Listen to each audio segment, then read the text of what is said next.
Hello again. Welcome back to the Movie Buff Reactions channel. Today I'm going to be reacting to the latest episode put out by the Cinema Snob / the Nostalgia Critic. Today is their joint crossover review of the 2019 horror film Black Christmas. As I said before, I usually don't react to reviews put out by the Nostalgia Critic or the Cinema Snob this soon after they go up, but today's review is a little special. One, it's Doug and Brad together again, and I always love watching them together, and got my Cinema Snob Christmas shirt decked out with a little hat as well. And also, I remember when this movie came out, Brad and Doug did a midnight screenings review for it where they gave their fresh thoughts, and their reaction to it was legendary in terms of fresh thought reviews. They absolutely hated this film for many reasons. One, it was a slasher film that was seriously cut down to a PG-13, and also, as Doug put it, it was kind of like a Pure Flix movie, but on the left side of things. I mean, like, Pure Flix is I think they've changed their name now. They're the company that makes the not very subtle, in-your-face, right-wing religious propaganda movies. And as I said, this film kind of had that also similar propagandic tone and feel, but it did so regarding feminism and other left-wing viewpoints. And they said it was just very in-your-face, pandering to feminists and SJWs, and I'm really interested to see what they have to say about this, because they've built up their dislike for it so hard. Every time they review a new bad movie, they always go back to Black Christmas 2019 to see if it's really that bad. Before I jump in, I just want to say, I've seen the original Black Christmas from 1974 by Bob Clark, same motherfucker that did A Christmas Story, and I liked a lot of parts about it. It was well made. I don't think it's the amazing, personally, I didn't find it to be the amazing horror masterpiece that many people say it is. It was definitely well made. It was definitely chilling, good build up of suspense. I'm one of the few people that wasn't really hot on the ambiguous ending, and I didn't see the 2006 remake, just never looked appealing to me, and Brad reviewed it a year ago by himself, and while he didn't think it was good, he did enjoy it on kind of a trashy, no-holds-barred exploitation level of enjoyment. And as for this one, I've already said what they think, and curious to see what they have to say now that it's been a few years since, and now they can properly review it as their characters. So, without further rambling, let's watch. When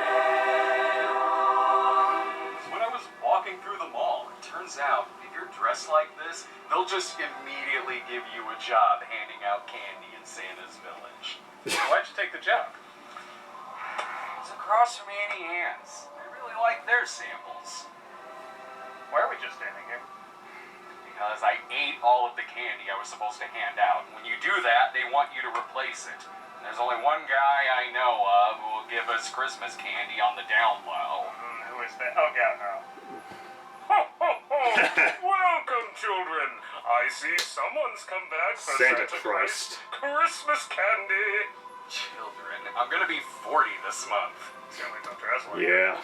You look like Harvey if Jimmy Stewart got drunk on Pepto-Bismol. What? I know what you came for, children, but we're gonna definitely shake things up this year.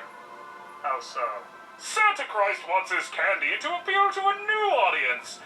So this year, I'm gonna skip the candy and give the children what they really want. My opinion on current events. What? No, that's not why I'm here. Too late! There! Now I can look down on you and feel superior in every way. Your soapbox looks cheap and pandering. Oh, so now you hate all soapboxes. What? No, that's not what I said. Wait, let's hear him out. Maybe he'll be subtle. Yes, let us not forget that It's a Wonderful Life also had a message, therefore making anything I say good. Those are the rules nowadays. There I was in North Jerusalem when my trip took a turn for the problematic. When the patriarchy reared its ugly-headed, kink-shamed Santa Christ while culturally appropriating Italian plumbers. when in reality only few had tried whipping the maple syrup from my blood. Passion of the Christ, classic review. You know what this is reminding me of? Rockadoodle. What? No, Black Christmas 2019. Oh, yeah. Should probably talk about that movie. Yeah, let's let him finish his soapbox. Hopefully the candy will show up soon. The 2019 Black Christmas remake is a very charitable film which gave the 2006 Black Christmas the greatest gift of all, by being so bad it made that one look quite alright in retrospect. Directed by Sophia Takal and co-written by Takal and April Wolf, the movie seemed to make some missteps from the beginning. It's not so much that it's a slasher film cut to a PG-13, but the director purposefully sought out a PG-13 to make it accessible to new audiences. Ah yes, the PG-13 slasher film. Code word for, this is gonna be a terrible slasher film. Oh man, who Happy doesn't Death Day was remember okay, being a kid but- and thinking, what? Oh my god, you guys, there's a new slasher movie out, and it's PG-13? I can't wait for Mom to take us. This is gonna be so cool. This is gonna be even better than that comedy that cut out all the funny parts. Not saying there aren't great horror movies not rated R, but in terms of slasher films, it's a little hard to do that when you can't show one of the words in the genre. Just like when R-rated Deep Throat Part 2 couldn't show any deep throat. The movie's also a feminist revenge movie, as it's about sorority sisters facing off against a cult of rapey frat boys. There's nothing wrong with that being in the movie. The original film had a subplot about abortion, but while that was effectively used not only to build up a red herring, but was treated very serious, and added depth to characters big and small, and made the situation very real. This is a buzzword movie that's less like a movie script and more like a tweet thread. Saying this is like the original Black Christmas, cause both have politics, is like saying Birdemic is just like the birds, cause they both have feathers. Although it probably looks bad that it's two dudes reviewing the movie on the internet. No, it's okay. Remember, we got Laura to watch the movie with us, see? Well, personally, I thought that the movie... And as you can see, she'll tell us that the movie is really bad and that we should review it. Phew, got off easy on that one. Yeah. Being a Blumhouse movie, you know it cost $5 million or under, which, again, gives it no excuse for a PG-13. They still would have made their low budget back. The opening quote comes in demanding a like and a retweet. With proper education, man can be Freddy Krueger. Who on earth wrote this quote? Now I see. They've all come together for the holidays to worship the god of Alan Ladd. And with credits playing over the fire, you're right. I should be watching The Beyond instead. Just like if you're a kid wanting to get into horror films, including political ones, you could, I don't know, just watch Black Christmas. But this one has the Black Christmas Yule log, as it sits burning men's tears. No, they're just preparing for their wake for the first person killed in the movie. They're happy because she was the one who never threw away her uneaten food before putting the dish in the sink. The killer is ready to PG-13 her, which means confusing her to death with a pig cat emoji. Oh, thank God a monk is here. He'll tell her that the correct answer is both taste great with a nice glaze and covered in pineapple. I've seen a lot of slasher films where the person runs to knock on a random house, but this here might be a first. By George, does the killer also own this house too? And since we can't actually show what's going to be done with this, let's just sprinkle some syrup on it and lick it for a dessert. Remember when John McClane killed someone with an icicle? This is that if it were called Die Soft 2. Die Softer.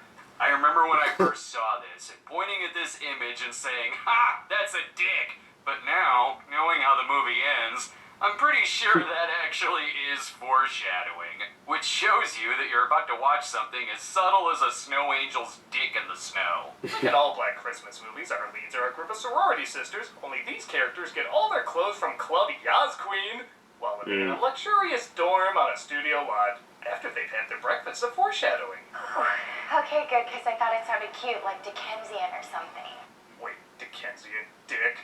Dick at the beginning of the film? Brilliant! The statues are all very confused at trying to put this mystery together. The banana obviously signals that Attila the gorilla has gone on a sorority girl killing rampage. They do still get some learning in on this campus, though I'm not sure why they all signed up for Strawman. Robin Hood. The very language and logic modern woman uses to assail patriarchal culture were the invention of men.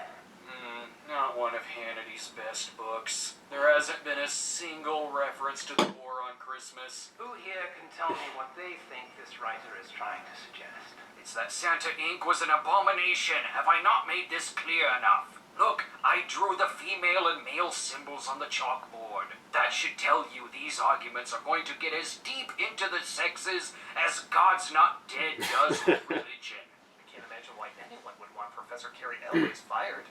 Very difficult for me to do my job when there's a petition circulating to have me fired. Thanks, Ken. Not for your feelings. I will continue to indoctrinate you all by just chanting "Let's Go Brandon" throughout the entire lecture. It's all I have. But there's really no heroes in the movie. If you're not a misogynistic professor, you're a self-righteous, narcissistic asshole. You already got the college to remove the founders bus from the administration building. Isn't that enough crusading? No. Calvin Hawthorne was a racist and a sexist. He owned slaves. Oh, so you're gonna drop out and go to another school? What? No. How can I pat myself on the back and tell people I'm a good person if I do that? Again, the first movie had a message, too. This one... I mean, are we just supposed to not study the classics? Whose classics are they? Will you at least sign my petition? You of all people should care. I thought we were sisters. You don't want to confront the white supremacist patriots head on. Split a snickerdoodle with me? No. It would be a nice message that says no matter your politics, you can still be the biggest asshole in the room. If it actually intended on having that message. But here comes Landon to be a possible love interest for our lead Riley if he doesn't screw this up. Sorry for the wait. No worries, I don't mind waiting. Sorry, that was really... Thank you. You know What? who else liked iced coffee? Hitler. Try getting out of that one. Shit. I like iced coffee, so what does that say about me? Whatever overused line they throw in. I can handle it. What's the worst that can happen? Black Christmas, as written by Bubsy. Maybe it's time to check back in on Santa Christ. Let me look at his live feed. Possibly he's gotten around to getting us the candy. Bubsy was very problematic, children, as it expressed cat supremacy, while downgrading the doggy middle class by using dog whistles such as poodle queens. Maybe we should take a break. I don't know. I almost want to see where this goes. Crisp winter nights, sleigh bells, crackling Yule logs. Remember those. After Black Christmas, they'll never be the same again. Black Christmas.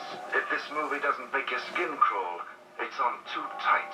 Rated R. It's a good trailer. Girls are all planning for their big Christmas musical number that is unfortunately in the same hall in which the boys are worshipping the god of smug curtees. And even the deer is looking at them with strong, trying to picture you naked vibes. Like in all cults, they just do it during regular hours when there's people in the building, and they leave the doors unlocked so anyone could just look in. How else will you lure in new members? This all seems legit. It can't be too terrifying. What kind of fraternity is this? PG-13 or edited for a Green Band trailer blood, which does come into play If later. it ain't red, you're all good. Or purgatory. There's not a cult in one room, there's a date rape in the other. What the hell's going on in the third door? Excellent. Classic panty raid shenanigans. The true college experience has arrived. There's more important things, though. Here you go. Let's get all of that vomit out. I know I should tell you there's a cult across the hall where they're practicing a blood oath on a crying statue, but we can get to that later. We've got a song to sing where we call out the rapey frat boys, where again, we also come across like dicks. No, absolutely not. You know the choreography and you sing. But he's here. This way of life is unsustainable, Riley. Yes, thank you. I will choose your words for you as I guilt trip you into going on stage to sing about your own rape. There's almost some good Jesus. satire throughout this whole movie, especially in how the frat guys look alike, and I'm not really sure which is which. Hell, it's even followed by their rape song, Up in the Frat House. Don't say that this was my fault, 'cause what you did is called assault. Oh shit, bro. This is gonna make our follow-up cover of Baby It's Cold Outside seem really awkward by comparison. Yeah, bad timing, bro. Finally, while they're on the lookout for the evil frat guys, the movie seems completely unaware of creepy male feminists. It's Riley, right? Yeah. I was really impressed. That takes guts. Somehow you're the creepiest, most sinister-seeming one in the movie, and the film has no idea. I'll sign it. Yeah, I mean, I thought it was cool that you got them to get rid of Calvin Hawthorne's bust. And the way Professor Gelson yelled at you in class was really lame. And he's not even funny either. Why is Santa Claus scared of getting stuck in the chimney? Because he's claustrophobic. On second thought, I'm just gonna hang out with the frat Wow. guys so they can do a sweet Dane Cook routine. Why in God's name would you have this horror movie about rape culture, but then dress your male hero exactly like Bill Cosby? The characters are so forgettable they have to put the name Helena on her necklace. And if that doesn't work, here, let's put the character's name right on the door. Because fans of slasher films have no standards, right? Slasher movie fans love it when you just cut to black. I'm fairly certain that the most blood in the movie is on the Diva cup she used. And god damn it, if this is gonna be a Pure Flicks movie for the left, then I still want my War on Christmas! Happy holidays, Franny. Hey, Merry Christmas. Wow, Merry Christmas. Happy Life Day. Kinda Hitler right now, just saying. The Nazis were known for saying Merry Christmas while strangling people with decorations. Oh, there you are. Wait, why did you cut? We want to see more bloody rip-offs of Exorcist 3! They still keep getting texts under the name Calvin Hawthorne, the dead founder of the school. But after finding out it's not really Michael Landon, they have no idea who it could be. Best reference some other movies to narrow it down. Hello? Hello. Do you like shitty horror movies? I was going to ask you trivia about the 2009 Sorority Row, but it's no longer that shitty thanks to this film. Yeah, okay, the Scream films, but can we reference something a little more snowy and classic? How are you so grouchy right now?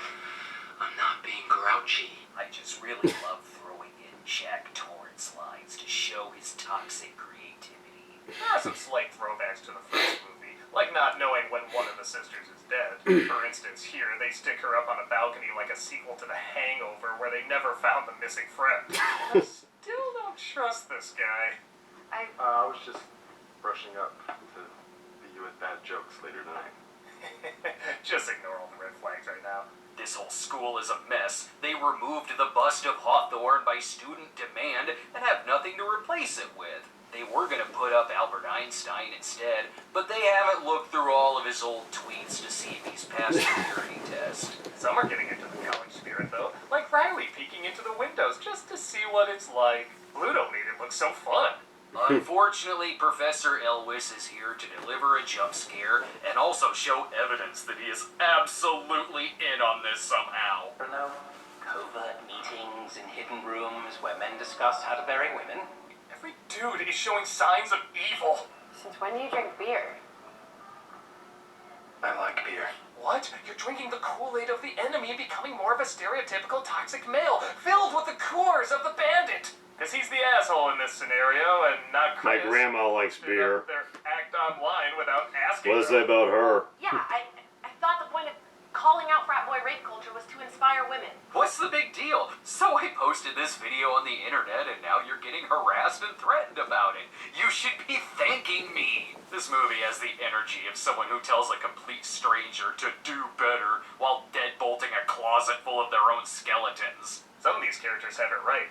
It's too stressful watching them fight. I'm just gonna go into a creepy old room where, hello, we finally found the dead body from the first movie.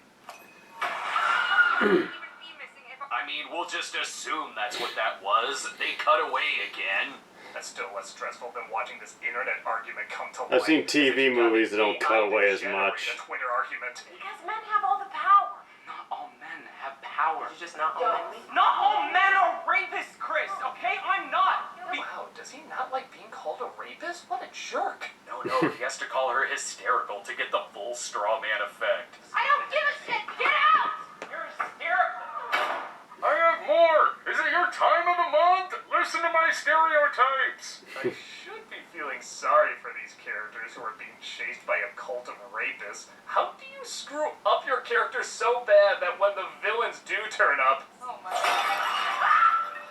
and I'm like, too bad you still can't hear asshole boyfriend outside saying, if you only had some guns, huh? Hashtag guns save lives. Hell, even with the heroes, it feels like any minute now, this conversation would happen. Now that we're alone, I feel safe to say I found an old holiday episode of Cheers. It was super problematic. I know, Norm Peterson never should have said those horrible things about his wife. So problematic. The movie simultaneously wants to show you how much smarter they are, yet they still have them doing dumb shit like splitting up and walking around the house alone. Clearly, you need to take the broken leg girl and throw her out as a sacrifice. Sacrifices have to be made to appease That'd be the funny. cancel gods. Okay, that face is Not hilarious. too much. We don't want to overscare you in the slasher film. In this movie, you can do something heroic, and it will still paint you as the bad guy. Look what happens when he fights the urges of the Coors Light dick powers of evil. Someone hurts my girl's kind, you need to protect. Show yourself, coward! This is a man! Oh, toxic masculinity! I tried saving them from a killer! Truly, I'm the asshole and deserve to die! But again, it doesn't even make up for it in the violence department. The 2006 one was also stupid, but it had crazy-ass scenes of incest and making Christmas cookies out of human flesh. This one, It was cuts memorable. away for making a scratch on someone's face. It can barely show how one of them is killed and is more interested in them saying, I would have gotten away with it too if it weren't for you crazy feminists and your stupid cuck! But with the killer dead, they wrap this up fast. Wait, there's more killers? Oh my god, it is Scream. There's Skeet Ulrich, Matthew Lillard, Timothy Oliphant, and, whoever the killer was in Scream 3. Yes, we can be annoyed by how much it's working its ass off at cutting around the death scenes, just like Santa Christ denying me my candy and giving me a soapbox. But that will not prepare you for what the explanation of the film is, or how brain dead the characters are. Wait a minute, oh right, did I forget to tell you I saw this cult earlier in the film with their literal toxic masculinity? The cult of frat boys led by Professor Respect the Cock is called the Deeks, because they're a bunch of deekheads always thinking with their deeks. Ah! They were doing something with this black stuff that was coming out of the founder's bust. It was like black magic or sorcery or something. Black Christmas, everyone. You know, totally like, the scene it of the happens first in one, colleges. you know? Just like how the original is exactly like the Life Zone. What? They both have abortion in them. Context, writing, and execution doesn't exist in this dojo. When we come back, we'll learn the secret of the ooze, because if you like the Ninja Turtles, that automatically means you have to like this. Christmas evil. The non-believers. You better believe in Santa, or he'll slay you. Christmas evil. The night he dropped in. Oh, the classics. Now that we're back, I don't know, it seems easy enough to kill these frat guys. You don't even have to show any violence to kill them. I thought that you were a fighter. Excuse me, it's my job to be the guilt-trippy one. Yeah, and as a male feminist, I feel obligated to help, or, let you fight yourself. I don't know what the right answer is. Please tell me the right answer so you'll sleep with me. I don't With know. us, we could make our horror version of Eyes Wide Shut if all they could show was dry humping. Oh, and if it was about a cult of frat boys controlled by a sexist professor that uses literal oozing toxic masculinity to brainwash them into becoming rapist frat boys, and it's not a comedy. I want you to suck a fat fart because you just got Zeta. That's not even the dumbest line in the scene. That's just the I got no response to that. Ah, yes, you will not destroy our statue of conservative tears. The toxic masculinity will ooze from our Take a founding shot every fathers time they say straight into toxic your veins. masculinity. And there's nothing You'll your be dead by the end of this feminists review. and radicals can do about it. Those are the words of our leader, Calvin Hawthorne. Hawthorne foresaw the threat posed by women, so he took precautions in case they strayed too far out of line.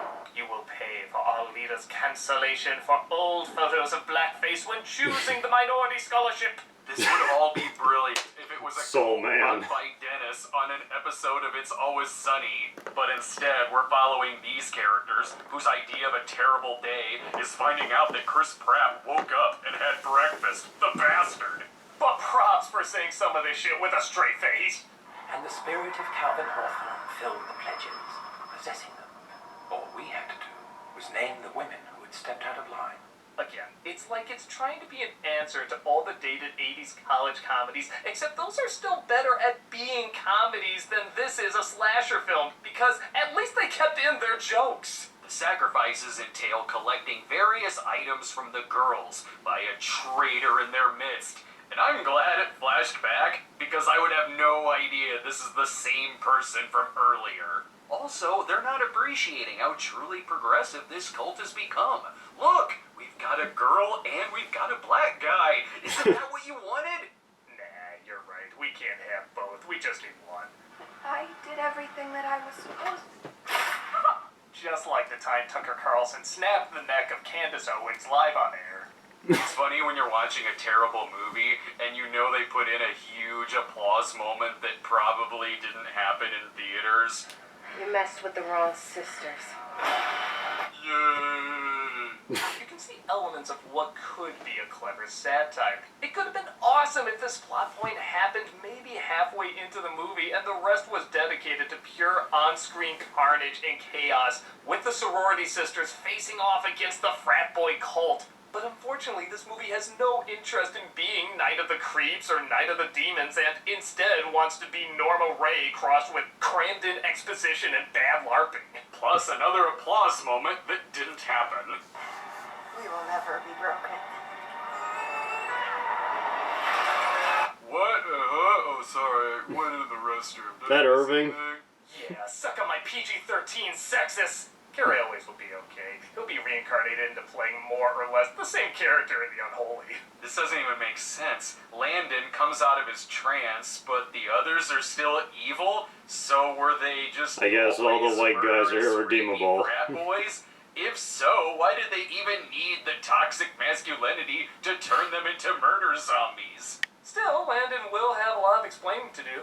I'm sorry when I said the 2016 Ghostbusters was meh. It was the toxic black ooze. It was then we decided to go our separate Stealing from ways, South Park fighting now? against evil dudes and burning their statues of the toxic masculine patriarchy. Or we could just tweet on Twitter. Yeah, tweeting is much easier. Let's do that. Or you could call an exorcist. Say about the 2019 Black Christmas, a movie so arrogant it might as well come out and say you can't hate this movie, otherwise you're a white supremacist. But instead, as a Christmas miracle, it brought together all sides, liberal, conservative, critic score, audience score, to say, yeah, this is no good. As a slasher movie, it fails because you can't even compliment the slashing. As a commentary film, it fails because it's like Hot Fuzz if it didn't know it was a comedy. It feels less like Black Christmas, and more like they accidentally remade Satan's School for Girls, only if every line of dialogue contained the clap emoji between the words. Imagine if I Spit on Your Grave was written by someone who would have protested I Spit on Your Grave. Guess what? It sucks. It's what happens. Yeah, it's a pretty fair way to put it. Turned in a horror movie script, but it was deemed too clever, so they let Jesse Spano write it. It's a movie about sorority sisters fighting rapists. The main character should not be this unlikable. God damn it, I paid to see some slashing. The least it could do is give me the slashing. Where the hell is Santa Christ with my damn candy? And that's why Judas was appropriately cancelled. Not for betrayal, but for kissing me on the cheek without my consent. Here, now, have a big bar, children. Well, I don't know. Big bars are pretty good, and he is making some interesting points about Schneider from One Day at a Time, using his powerful landlord privilege to assault the toilet seat. You are 40. We're both 40. You're the one in the fucking bunny suit.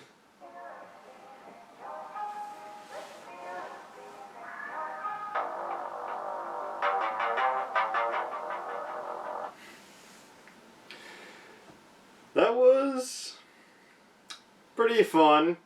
As I mentioned, I mean, I get it's important to the story, like when talking about the film, but hearing him constantly repeat the phrase "toxic masculinity" over and over, it got a little old after a while. And again, I think you could create a alcohol poisoning level drinking game for how many times he says it. But yeah, they summarized this pretty well. Does not look like a very fun slasher film. Like all the cutting away they showed. For a moment, I was wondering, is that the movie or is that the review? Because I know YouTube's a little pissy when it comes to how much gore you show. But man, if that is really how quickly they cut away, then Jesus Christ. I've seen TV movies that linger on the violence more than that.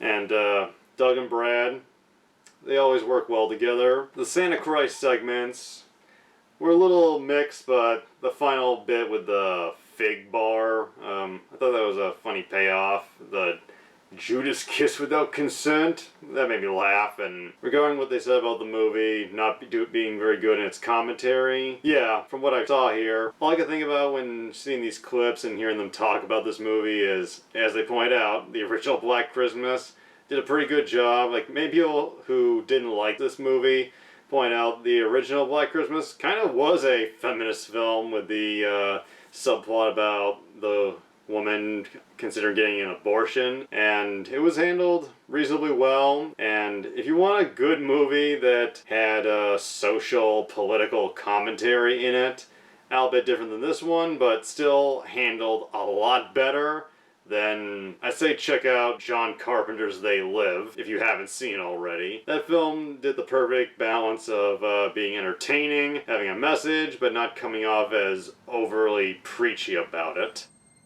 The old cynicism is gone. We're optimistic. We don't need pessimism. No limits. It figures it would be something like this.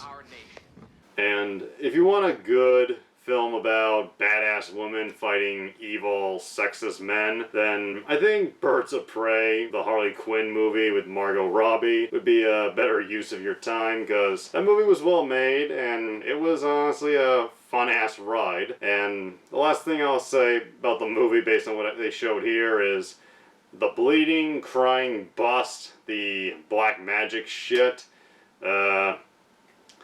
Say what you will about the 2006 film, but from everything Brad showed, it still kept the basic crazy killer terrorizing a sorority plot line. It didn't go like off the rails in that direction. And yeah, just a lot of moments here that make me think, a lot of lines, particularly from the male feminist character who he said looked like Bill Cosby. A lot of the dialogue and moments, I'm like, were people expected to take this seriously? The stuff with that character makes me think that could have worked as its own maybe TV thriller movie, but yeah, just looked like it was a little all over the place, not the best written. And Brad and Doug, they were pretty funny and voicing their thoughts. I do think they repeated some of the phrases a few too many times, and even though it was brief, it was fun to see Laura, Brad's wife, appear again. It's been a while since she's been featured in anything. And yeah, that's all I have to say. It's pretty late, and if I seem a little off, it's because I just got the, probably can't see it anymore, but I got the COVID booster shot yesterday, so the past day has been a little groggy and achy from my point of view. And before I go on too much longer, if you enjoyed this video, check out the others on the channel, and I will see you again soon. Have a happy holidays.